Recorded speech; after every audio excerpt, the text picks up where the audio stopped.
Tem uma pergunta que fazem para mim sempre, que é por que agora tem a maior quantidade de pacientes com TDAH? O diagnóstico aumentou muito.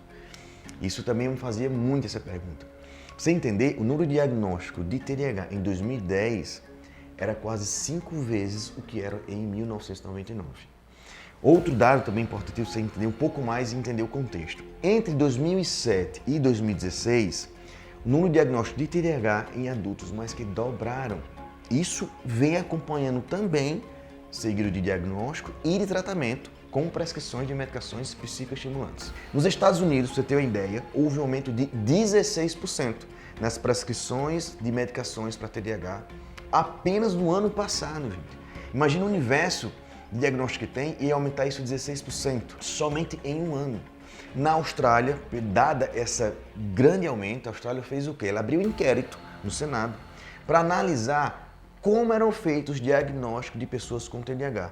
Isso é muito importante porque eu já recebi pacientes que me relataram diagnósticos em 15 minutos e saíram com a prescrição de um determinado psicoestimulante com dose de 50 mg. Dose não era nem a mínima, pra você ter noção. 15 minutos para diagnosticar um TDAH no adulto. O Senado ele abriu esse inquérito para saber qual é a razão que é tratada a medicação e qual é o verdadeiro transtorno que essa medicação pode causar um transtorno psiquiátrico. Existem dezenas de medicamentos diferentes aprovados pelo FDA e pela Anvisa para tratar o TDAH. E esses medicamentos são extremamente lucrativos para as empresas que eu fabrico. São medicamentos que é o que eu percebo ao longo da minha jornada. São medicamentos que eles geralmente, quase sempre, a dose inicial nunca permanece com esse paciente. Sempre há uma progressão de aumento de dose.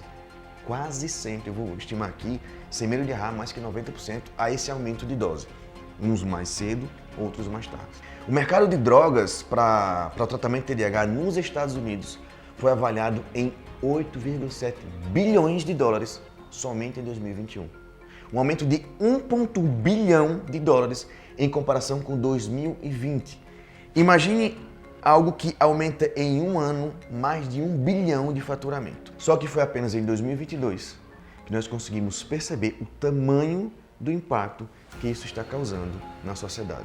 Os Estados Unidos enfrentou uma escassez de estimulantes, que causou muitos problemas para os pacientes, pela falta e pelo aumento das prescrições dessas medicações. Eu tive pacientes que chegaram aqui, me relatando, vocês terem noção, a dependência era tão grande, o nível de dosagem já tinha aumentado tão grande, e que não dava tempo de esperar a metabolização de maneira oral, que esses pacientes me relatavam que eles abriam a cápsula e cheiravam o Vyvanse, porque não dava tempo de esperar o efeito de maneira oral. Imagina como é para um paciente desse ficar sem a medicação, que não consegue escovar os dentes se não cheirar a medicação. O que nos leva a outra pergunta: por que cada vez mais pessoas buscam remédio para TDAH? Imagina como é para um paciente desse que precisa cheirar o Vyvanse a ficar sem uma medicação dessa. E aí me remete algumas perguntas que realmente nos fazem refletir. Por que cada vez mais pessoas buscam remédio com TDAH? Essa é uma pergunta. Outra, será que o Brasil está realmente preparado para a quantidade de diagnósticos que temos de TDAH? E por fim, outra pergunta, por que os diagnósticos de TDAH explodiram de maneira exponencial? O que está acontecendo nesse diagnóstico para aumentar de maneira realmente absurda? Falando já no assunto sobre sintomas, isso é um assunto muito importante. Eu tenho muito relato de pacientes que, doutor, eu comecei a ler sobre o TDAH, vi lá de 49 sintomas eu tinha 30. Eu digo, calma, não é assim que se dá um diagnóstico de TDAH, pessoal. Em um mundo que vivemos hoje de multitarefas, ou seja, você tem várias funções durante o dia para ser resolvido, e um cérebro que não está preparado bioquimicamente e metabolicamente para resolver tanta tarefa, não fomos treinados para isso, associado a um estilo de vida completamente ruim, leva as pessoas a ter realmente uma dificuldade de concentração, de foco e de resolutividade. Por esse ambiente, esse ecossistema dessa maneira. Mas nem sempre isso quer dizer um TDAH. O que eu percebo hoje em dia é que as pessoas não podem mais não ter foco. Ou ela não tem foco e é TDAH, ou ela tem foco. Não existe Ah, doutor, eu estou com dificuldade em me concentrar por falta de metabolismo, falta de alimentação, falta de rotina. Isso não existe mais. Se você apresenta isso, já se classifica como TDAH e prescrevem psicoestimulante. É isso que precisa entender. Nós usamos o termo genérico para TDAH para falar de todos os transtornos de déficit de atenção. Então, o que você precisa entender? Tá? Você precisa entender o que realmente é TDAH, sintomatologia com avaliação de TDAH, e o que é um paciente com dificuldade de concentração, de foco e de raciocínio. Precisa entender isso. O termo genérico chamado TDAH, nós usamos para falar de vários transtornos de déficit de atenção. Para ser diagnosticado, você precisa ter sintomas significativos por pelo menos 6 meses. E esses sintomas precisam ser de desatenção, hiperatividade ou de hiperatividade com desatenção. Você precisa também ter 5 dos 9 sintomas de desatenção ou 5 dos 9 de desatenção e hiperatividade. Quais são os sintomas de desatenção? Vamos lá, pra você entender. Dificuldade para prestar atenção, distração fácil, esquecimento de atividades cotidianas. E os sintomas de hiperatividade são inquietação, impulsividade, problema de ficar sentado, problema de relacionamento. Isso sim são sintomas mais característicos. Esses sintomas que eu relatei, as pessoas às vezes acham que tem ele. E pode acontecer. Você esquece uma chave, você tem dificuldade de parar e ler um capítulo inteiro, você tem dificuldade de manter uma tarefa por muito tempo, que tem energia mental. Só que eu preciso entender como é que está o seu ambiente, o seu metabolismo cerebral para isso. Se você apresenta isso, não quer dizer que você tem TDAH, gente. Precisa ter uma disfuncionalidade. Por exemplo, uma coisa é você esquecer a chave do carro, não lembrar onde colocou o celular. Isso é esquecer um compromisso, ok? Outra coisa é você esquecer seu filho dentro do carro. Outra coisa é você sair para ir almoçar com a família e não almoçar com a família e jogar beach tennis, jogar um esporte. Ou seja, são coisas que atrapalham a funcionalidade do seu dia. Disfunção. Precisa acontecer isso para que você realmente tenha uma característica TDAH. Não esqueçam o processo de neurodesenvolvimento que vem da infância. Então precisa analisar toda a infância sua, para saber se isso vem sendo de maneira mais frequente e exacerbando em determinado momento de sua vida. Precisa ter uma avaliação sistêmica sua e não somente uma avaliação pontual de 15 minutos de uma consulta. Mas em outras palavras, ficar mais claro para você. Para eu considerar uma pessoa com TDAH, os sintomas de desatenção precisam causar algum transtorno na vida daquele paciente. Transtorno importante. O TDAH clássico acontece durante o neurodesenvolvimento. Então as raízes da doença devem ser retratadas já na infância. Óbvio que o diagnóstico pode ser tardio. Ou seja, para a gente dizer que é um TDAH clássico, eu preciso que os sintomas estejam presentes por volta dos 7 aos 12 anos.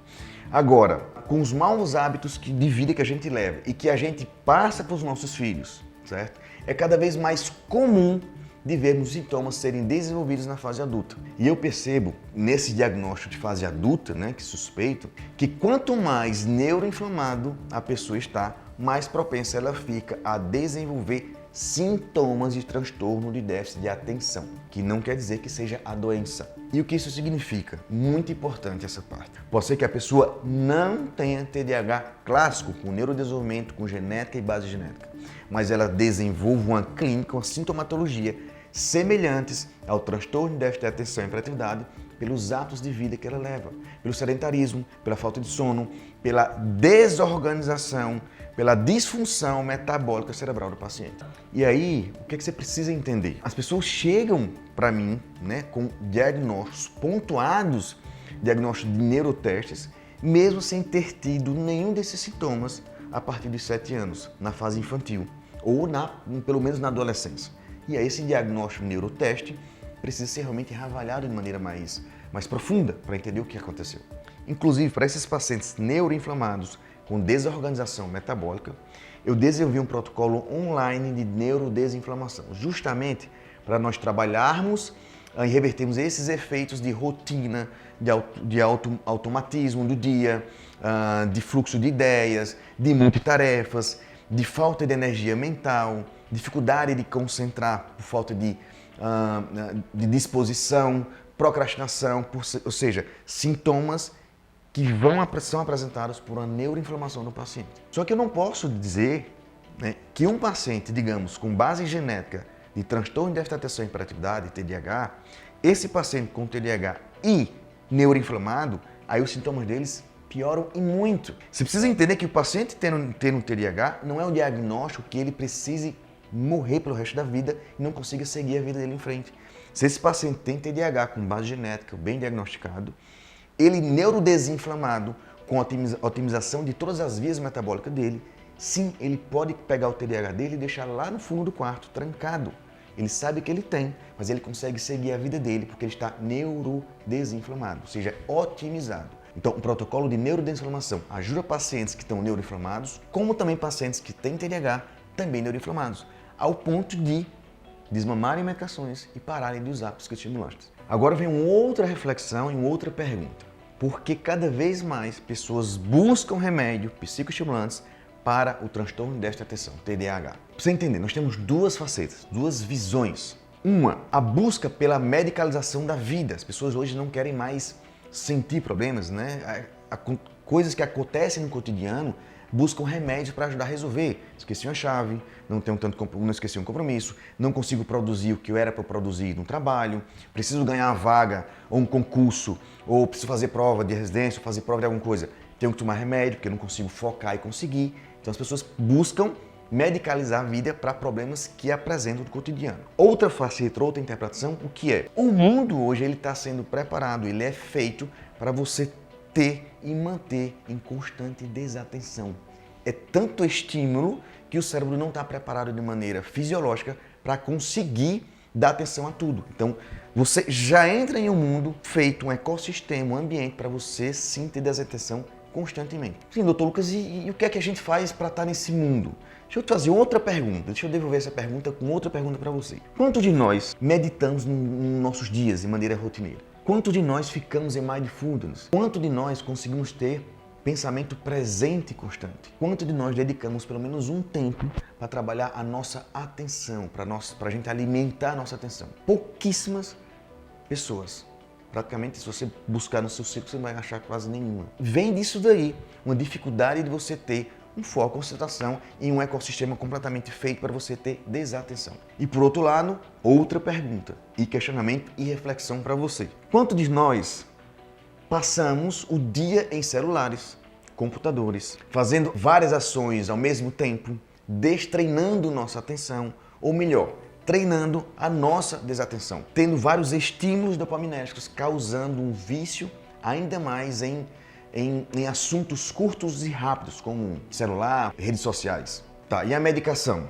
O que é que isso acha da medicação? O que é que eu acho da medicação? A medicação, de fato, ela é uma opção para o tratamento do TDAH. Sim, ela tem uma opção, ela tem um efeito, ela tem uma função nessa jornada do paciente com TDAH. Porém, ela está longe de ser a única opção para tratar um TDAH. Longe. Ela é um processo coadjuvante em um programa de organização do paciente. E a medicação, em alguns pacientes, sim, pode ajudar, pode ser muito bem indicada. Porém, nunca vai ser o fator principal e nunca vai ser algo para ficar tomando para a vida inteira. Assim, eu não estou tratando TDAH, eu estou somente medicando. Para você ter uma ideia, a Takeda, que é a atual produtora do Vyvanse, obteve uma receita de preste atenção, mais de 25,5 bilhões de dólares em 2022. Só o Vyvanse arrecadou mais de 2,3 bilhões de dólares desse total de 25 bilhões. A patente do Vyvanse deveria expirar em 2024, o que significa que outros fabricantes terão também a permissão para produzir essa mesma substância, certo? Só que aí, obviamente, a Takeda, que é uma empresa que trabalha com comércio, fez o quê? Teve um pedido de extensão da patente até 2027, que foi aceito. Ou seja, tem até 2027 para aumentar de maneira mais ainda absurdamente a venda do Vyvanse, para se tornar cada vez mais ainda lucrativa. Mas o STF, né, o Supremo Tribunal Federal, né, barrou essa decisão, então ainda não tem uma decisão finalizada.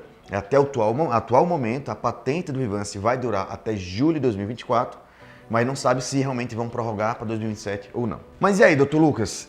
Há algum caminho, alguma possibilidade de tratamento, de organização do TDAH de maneira mais natural, que não haja uma dependência do Vyvanse? Sim, como eu expliquei, eu uso muito aqui a reorganização metabólica, né, bioquímica do corpo do paciente, e acrescento esse paciente com organização metabólica, o AT. O que é AT, doutor Lucas? Acompanhamento terapêutico, que é colocar uma pessoa neurotípica 24 horas por dia com uma pessoa com TDAH. Para ficar mais claro para você, eu tenho uma pessoa que quer correr a maratona de 100 metros. Ela sabe correr, mas corre completamente desorganizada. Eu pego um treinador que já correu e sabe correr a maratona e treino essa pessoa para correr a maratona, correr a corrida de 100 metros. Então, o que é um AT? É uma pessoa que já tem uma mente organizada metabolicamente, neurotípica, ou seja, que sabe fazer as funções de cognição, de organização, de produtividade mental, para treinar o paciente que tem TDAH, treinar a parte cognitiva dele também. Isso é o AT, é um treinador de mente, ou seja, um personal trainer do comportamento. O TDAH, além da parte metabólica do corpo, tem um padrão de comportamento, de agir, de pensar. E esse padrão se repete a todo dia, cria um looping. Então o AT, junto com a orientação da psicóloga, ajuda a treinar esse padrão de comportamento para deixar um padrão de comportamento produtivo. Então isso é o AT, tá? É um treinador, um personal trainer do comportamento do paciente. Outra estratégia também muito validada e que também uma não exclui a outra, gente, tudo é em paralelo, tá? Outra estratégia muito validada e qual também a gente usa na organização metabólica do paciente é a TCC, que é a terapia cognitiva comportamental. Quando a pessoa possui demandas emocionais, comorbidades, ansiedade, depressão, que geralmente em paciente com TDAH vem em conjunto, né, pela ansiedade de querer resolver as coisas, eu sempre faço um acompanhamento conjunto com o acompanhamento terapêutico. E essas alternativas, junto com o tratamento metabólico, tudo em conjunto, não existe uma coisa só, muda a vida do pessoal, muda a vida da pessoa com TDAH. Compreenda, perceba que não existe uma coisa só para o TDAH, não existe um remédio que vá tratar o TDAH. Existe toda a organização metabólica que envolve TCC, AT, a parte de metabolismo, às vezes medicação. Tudo isso em conjunto, conseguimos sim deixar a vida do paciente com TDAH uma vida realmente tranquila, que ele consiga caminhar, consiga evoluir de maneira realmente mais saudável. É isso, se você gostou desse vídeo, se fez sentido para você, dá um like aqui. Se você vê e conhece algumas pessoas que também se beneficiariam com essas informações, envie um aviãozinho para elas. Não se esqueça de se inscrever no canal, porque nos próximos vídeos vai ter mais assuntos relacionados ao tratamento, à condução, acompanhamento de pacientes com transtorno de déficit de atenção e hiperatividade.